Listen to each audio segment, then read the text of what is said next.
जय श्री राधे कृष्ण। इस बार 7 सितंबर 2025 दिन रविवार को चंद्र ग्रहण लगने जा रहा है और इस दिन भाद्रपद मास की पूर्णिमा तिथि होगी, जो कि राशियों पर इसका प्रभाव भी पड़ेगा। जो 4 राशियां हैं उनके लिए यह लाभकारी होगा, अन्य 8 राशियां उनके लिए यह लाभकारी नहीं होगा। तो आज आप जानेंगे यह चंद्र ग्रहण कहां लग रहा है, भारत में इसका सूतक काल समय कब से शुरू हो जाएगा, ग्रहण कब शुरू होगा, कब समाप्त होगा, ग्रहण के समय में क्या करना चाहिए और ग्रहण के बाद में क्या करना चाहिए। तो आइए जानते हैं इन सबों के बारे में। संपूर्ण जानकारियां की प्राप्ति के लिए वीडियो को अंत तक जरूर देखें। चैनल पे अगर आप पहली बार आए हैं तो चैनल को लाल बटन दबा करके सब्सक्राइब करें, साथ में बेल आइकन घंटी को दबाएं ताकि आने वाली वीडियो का नोटिफिकेशन आपको समय से मिलता रहे। इस बार 7 सितंबर को भाद्रपद पूर्णिमा तिथि के दिन चंद्र ग्रहण लग रहा है। पूर्णिमा तिथि की शुरुआत जो कि 6 सितंबर 2025 दिन शनिवार रात्रि 1:44 पे है और पूर्णिमा तिथि की समाप्ति 7 सितंबर 2025 दिन रविवार रात्रि 11:40 पे पूर्णिमा तिथि की समाप्ति है। पूर्णिमा तिथि के दिन खास करके गंगा स्नान, दान, पुण्यों के कार्य करने का विशेष महत्व माना गया है। वहीं पे भगवान सत्यनारायण की पूजा करने का विशेष महत्व माना गया है। लेकिन पूर्णिमा तिथि पर इस बार 7 सितंबर को चंद्र ग्रहण लग रहा है। ग्रहण प्रारंभ जो कि 7 सितंबर की रात्रि 9:57 पे होगा। इसका मध्य रात्रि 11:49 पे होगा और मोक्ष रात्रि 1:27 पे होगा। जब भी चंद्र ग्रहण लगता है तो 9 घंटे पहले से ही सूतक काल शुरू हो जाता है। तो सूतक काल जो कि 7 सितंबर दोपहर 12:57 से सूतक काल शुरू हो जाएगा। भाद्रपद पूर्णिमा तिथि के दिन से लेकर के आश्विन मास कृष्ण पक्षी की अमावस्या तक जो कि पितृपक्ष लग जाता है। इस दिन से ही पितरों के निमित्त जल दिया जाता है।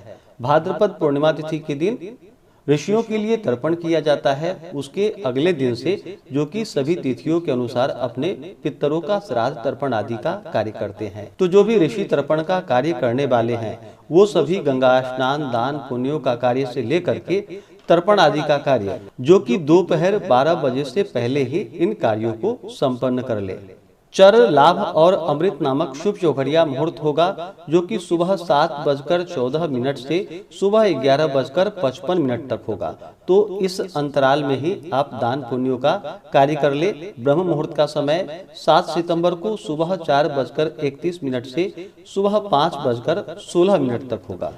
प्रातःकाल पूजा का शुभ मुहूर्त सुबह 4:54 से सुबह 6:02 तक होगा और इस दौरान आप स्नान, दान, पुण्यों का कार्य, ऋषि तर्पण आदि का कार्य संपन्न कर ले तो बड़ा ही पुण्यफलदायी होगा।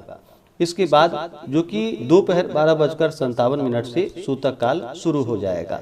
यह ग्रहण जो कि भारत, अटलांटिका, पश्चिमी प्रशांत महासागर, ऑस्ट्रेलिया, एशिया, हिंद महासागर, यूरोप, पूर्वी अटलांटिक महासागर आदि जगहों पे दिखाई देगा। और यह ग्रहण भारत में होने के कारण इसका सूतक काल भी भारत में मान्य होगा। यह ग्रहण कुंभ राशि और शतभिषा नक्षत्र से गुजरते हुए पूर्व भाद्रपद नक्षत्र में लगेगा। तो शतभिषा नक्षत्र में जन्मे लोगों पर भी इसका प्रभाव अवश्य ही पड़ेगा। तो कुंभ राशि और पूर्व भाद्रपद नक्षत्र में जो कि यह चंद्र ग्रहण लगेगा। ग्रहण जब भी लगता है तो इसका प्रभाव व्यक्ति पर अवश्य ही पड़ता है। यह खग्रास चंद्र ग्रहण है। इस दिन कुंभ राशि और पूर्वा भाद्रपद नक्षत्र में यह ग्रहण घटित होगा। चंद्रमा के साथ राहु और चंद्रमा के सप्तम भाव में सूर्य, केतु और बुध विराजमान होंगे। चंद्रमा के अष्टम भाव में मंगल और छठे भाव में शुक्र, चंद्रमा से पंचम भाव में बृहस्पति और दूसरे भाव में शनि विराजमान होंगे। इस चंद्र ग्रहण का प्रभाव गहन होगा। हालांकि बृहस्पति की दृष्टि चंद्रमा पर होने के कारण कुछ हद तक प्रभाव में कमी हो सकती है। कुंभ राशि और पूर्वा भाद्रपद नक्षत्र में जन्मे लोगों को विशेष रूप से सावधानी बरतनी चाहिए, क्योंकि उनके लिए यह ग्रहण अनिष्टकारी साबित हो सकता है। ग्रहण का प्रभाव जो कि 12 राशियों पर पड़ेगा। जिस राशि पे इसका शुभ प्रभाव होगा, जिससे लाभ की प्राप्ति होगी, वो राशि है मेष, वृष, कन्या और धनु। यह 4 राशियां इनके लिए यह चंद्र ग्रहण लाभकारी साबित होगा। वहीं पे मिथुन, कर्क, सिंह, तुला, वृश्चिक, मकर, कुंभ और मीन इन राशियों के लिए यह चंद्र ग्रहण जो कि हानिकारक साबित हो सकता है। इन राशियों के लिए जो कि यह ग्रहण हानिकारक होगा। मेष राशि वालों के लिए यह ग्रहण लाभकारी होगा। वृष राशि वालों के लिए यह सुख फलदायी होगा। मिथुन राशि वालों के लिए यह लाभकारी नहीं है। कर्क राशि वालों के लिए यह कष्टमय होगा। सिंह राशि वालों के लिए स्त्री पीड़ा होगी। कन्या राशि वालों के लिए यह सुख का कारक बनेगा। तुला राशि के लिए यह चिंतादायक होगा। वृश्चिक राशि वालों के लिए यह व्यथाकारी होगा। धनु राशि वालों के लिए यह धन देने वाला होगा। मकर राशि के लिए यह क्षति कारक होगा। कुंभ राशि वालों के लिए यह घातक होगा और अंतिम मीन राशि के लिए यह हानिकारक होगा। तो इन राशि पर इसका प्रभाव इस प्रकार से पड़ेगा। इससे बचने के लिए जिसके जन्म नक्षत्र या राशि पर स्थित हुए सूर्य या चंद्रमा ग्रहण हो तो उससे उन राशि वालों के नगर, ग्राम या मनुष्यों को पीड़ा होती है। अथवा जिस राजा के राज्याभिषेक के नक्षत्र पर ग्रहण हो उस राजा और राज्य का हास्य होता है। अतः इस निमित्त इसके निवारण के लिए स्वर्ण के सर्पों को तिलों से भरे हुए तांबे के पात्र में रखकर गंध, पुष्प आदि से पूजन करे और वस्त्र आदि से विभूषित करके श्रोत्रिय ब्राह्मण को इसका दान करे और दान देते समय इन मंत्रों का जप करे।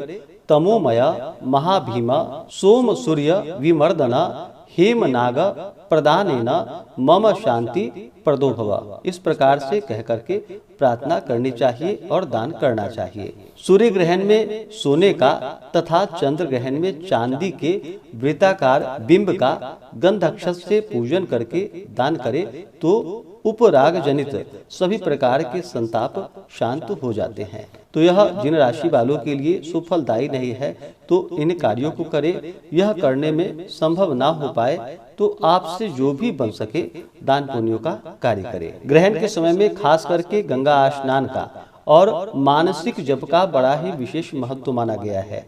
उस समय में जप आदि का कार्य करते हैं तो यह कई गुना अनंत फलदायी माना गया है।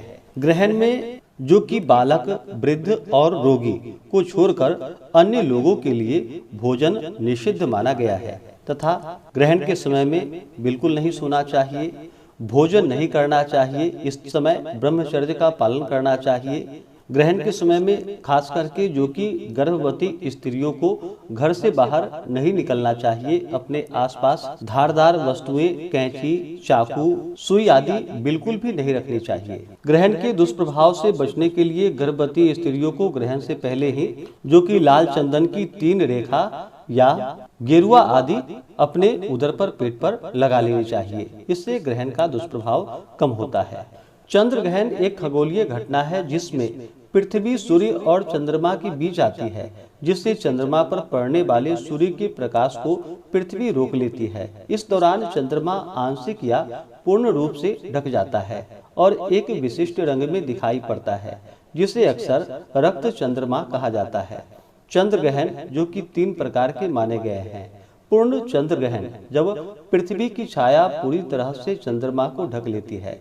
आंशिक चंद्र ग्रहण जब पृथ्वी की छाया चंद्रमा के केवल एक हिस्से को ढकती है। तीसरा उपछाया चंद्र ग्रहण जब पृथ्वी की उपछाया चंद्रमा पर पड़ती है, जिससे चंद्रमा की चमक में थोड़ी सी कमी होती है। तो ग्रहण के समय में जहाँ तक हो सके शुद्ध और सात्विकता का पालन करें, ब्रह्मचर्य का पालन करें। ग्रहण के समय में बिल्कुल भी ना सोएं, भोजन ग्रहण बिल्कुल ना करें। ग्रहण के समय में जहाँ तक हो सके गंगा स्नान और एक समय एक जगह पे बैठ करके जो कि मानसिक जप करे तो उसका कई गुना पुण्य फल प्राप्त होता है। तो आशा करता हूँ यह जानकारी आपको अच्छा लगा हो। इसी प्रकार से ज्ञानवर्धक जानकारियाँ प्राप्त करते रहने के लिए, प्रत्य पूजा के बारे में जानने के लिए, कथा को सुनने के लिए चैनल पे अगर आप पहली बार आए हैं तो चैनल को लाल बटन दबा करके सब्सक्राइब करें, साथ में बेल आइकन घंटी को दबाएं ताकि आने वाली वीडियो का नोटिफिकेशन आपको समय से मिलता रहे।